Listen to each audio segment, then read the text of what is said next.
اسی طرح حضرت ام سلمہ رضی اللہ تعالیٰ عنہ، یہ ام المومنین ہے، نبی صلی اللہ علیہ وسلم کی زوجہ مطہرہ ہے، اور جب جبرائیل علیہ السلام اور دوسرے فرشتے آ کر خوشخبریاں دے رہے تھے جی، اور امام حسین کی شہادت کا ذکر کر رہے تھے جی کہ امام حسین کو شہید کیا جائے گا، اور پھر کربلا کی مٹی لا کر دی گئی، تو نبی کریم صلی اللہ علیہ وسلم نے وہ مٹی جو تھی وہ ام سلمہ کو دے دی اور کسی زوجہ کو نہیں دی۔ آپ کی اور بھی 9 ازواج مطہرات ہیں، آپ کی ظاہر زندگی میں 2 بیویاں آپ کی وصال کر گئی تھی، ایک بی بی زینب اور حضرت بی بی خدیجہ الکبریٰ رضی اللہ عنہا، یہ 2 بیویاں آپ کی ظاہر زمانہ آدمی وصال کر گئی تھی، باقی 9 جو تھیں وہ بعد میں فوت ہوئی تھی۔ تو ان 9 میں سے ایک بی بی زینب ہے، حضرت بی بی ام سلمہ ہے رضی اللہ عنہا ام المومنین، وہ مٹی ان کو دے دی اور فرما دی جب یہ سرخ ہو جائے گی نا تو سمجھ لینا میرا بیٹا حسین شہید ہو گیا۔ اچھا، اب نبی صلی اللہ علیہ وسلم کی یہ نگاہ دیکھیں کہ 9 ازواج پاک ہیں، ان میں دیگر 8 کو مٹی نہیں دی، ام المومنین سیدہ ام سلمہ رضی اللہ عنہ کو دی ہے، اس لیے کہ آپ کو علم دیا ہوا تھا رب نے، اور آپ کے علم میں یہ بات تھی کہ کربلا کا جب واقعہ پیش ہوگا باقی تمام میری ازواج پاک فوت ہو چکی ہوں گی، صرف ام سلمہ زندہ ہوگی، اس لیے ان کو دیا۔ اور ام سلمہ رضی اللہ عنہ فرماتی ہیں کہ میں نے خواب میں دیکھا کہ نبی صلی اللہ علیہ وسلم کے سر انور کے بال پریشان ہیں اور آپ کی ریش مبارک ہے اس پہ گرد ہے، چہرے اور سر کے اوپر بھی گرد ہے، تو میں نے کہا ما لک یا رسول اللہ صلی اللہ علیہ وسلم، حضور یہ کیا ہو گیا آپ کو؟ یہ میں آپ کے چہرے پر بال سر انور کے بالوں پر گرد دیکھتی ہوں اور داڑھی مبارک پر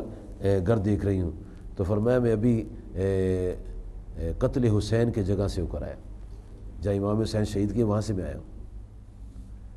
یہ ام سلمہ رضی اللہ عنہ روایت کرتی ہیں۔ اس سے پتہ چلتا ہے کہ نبی صلی اللہ علیہ وسلم وہاں آپ بھی موجود تھے، اور یہ جو منظر ہو رہا تھا یہ اس کی حکمت تھی اللہ تعالیٰ کی۔ اللہ تعالیٰ چاہتا تو نہیں بھی ہو سکتا تھا، نبی صلی اللہ علیہ وسلم بھی چاہتے تو نہیں ہو سکتا تھا، امام حسین خود دعا کرتے تو نہیں ہو سکتا تھا، لیکن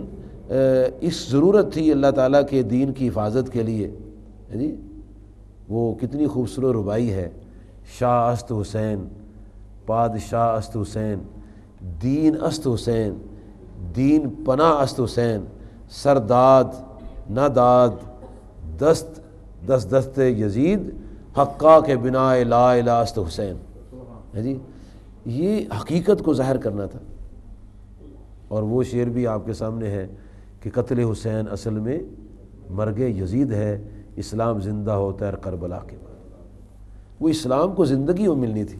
اور زندگی کے لیے خون حسین کی ضرورت تھی۔ ظلم استبداد کا دور تھا جی، اور یزید ڈکٹیٹر قسم کا انسان، ظالم اور جابر قسم کا انسان لوگوں دبا رہا تھا اور اپنی مرضی کا قانون چلا رہا تھا، بے حیائی پھیلا رہا تھا جی، قانون توڑ رہا تھا جی، حرمتیں خراب کر رہا تھا جی، شریعت کی کھلی عام خلاف ورزی ہو رہی تھی، شراب چل رہی تھی، بدکاری ہو رہی تھی، بہت کچھ ہو رہا تھا۔ تو حضرت امام حسین رضی اللہ عنہ یہ سارے حالات دے کر یہ رخصت میں نہیں گئے، آپ نے عظیمت کو پسند کیا۔ اور دیکھو اللہ تعالیٰ کی شان کہ چند نفوس قدسیہ مدینہ منورہ سے چلتے ہیں اور مکہ مکرمہ آتے ہیں، پھر مکہ مکرمہ سے اپنے اس مقام پر پہنچتے ہیں جس کی بشارتیں دی جا چکی ہیں جی،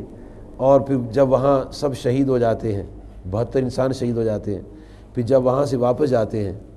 تو لاکھوں مربع میل پھیلی حکومت ختم ہو جاتی، اپنی قربانیاں دے کے ظلم و استبداد کی حکومت ختم کر دی، شریعت مطہرہ کی پاسداری کی ہے۔ اور یزید نے ایک ووٹ لینے کی خاطر سب کے ووٹ ضائع کر لیے، ایک ووٹ کی خاطر سب کے ووٹ ضائع کر لی، اور اس کی خواہش تھی کہ امام حسین میرے ہاتھ پر بیعت کرے، لیکن امام حسین رضی اللہ عنہ نے صاف انکار کر دیا۔ ابن زیاد نے بھی بڑی کوشش کی ہے، حور صاحب نے بڑی کوشش کی ہے، بلکہ حضرت حور صاحب تو یہ کہتے تھے کہ میری ڈیوٹی لگی ہے کہ میں نے آپ کے ساتھ رہنا ہے۔ اور بھی جب میدان کربلا میں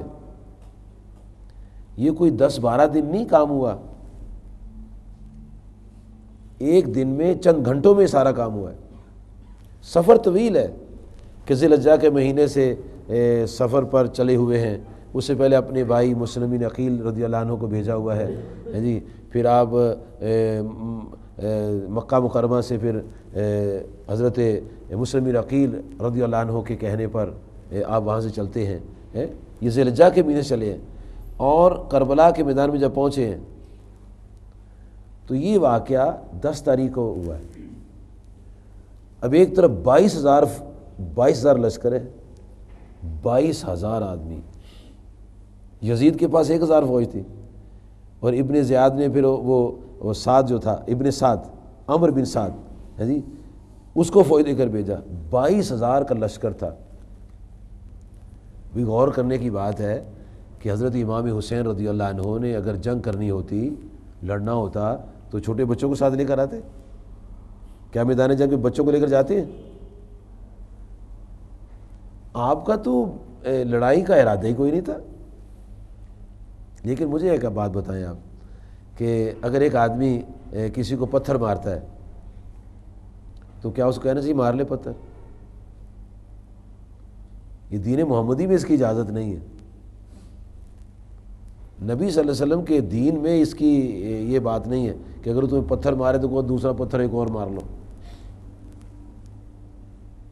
کہنے کی اجازت نہیں ہے۔ بدلہ لینے کی اجازت ہے، مقابلہ کی اجازت ہے، اور جو اپنی جان بچانے کے لیے آدمی ناحق کسی کو مارا جائے تو آدمی اپنی جان بچانے کے لیے مر جاتا تو شہید کہلاتا ہے۔ تو انہوں نے نہ تو ان کے مقابلے کے لیے کوئی اہتمام کیا ہوا تھا، نہ تیاری کی ہوئی تھی،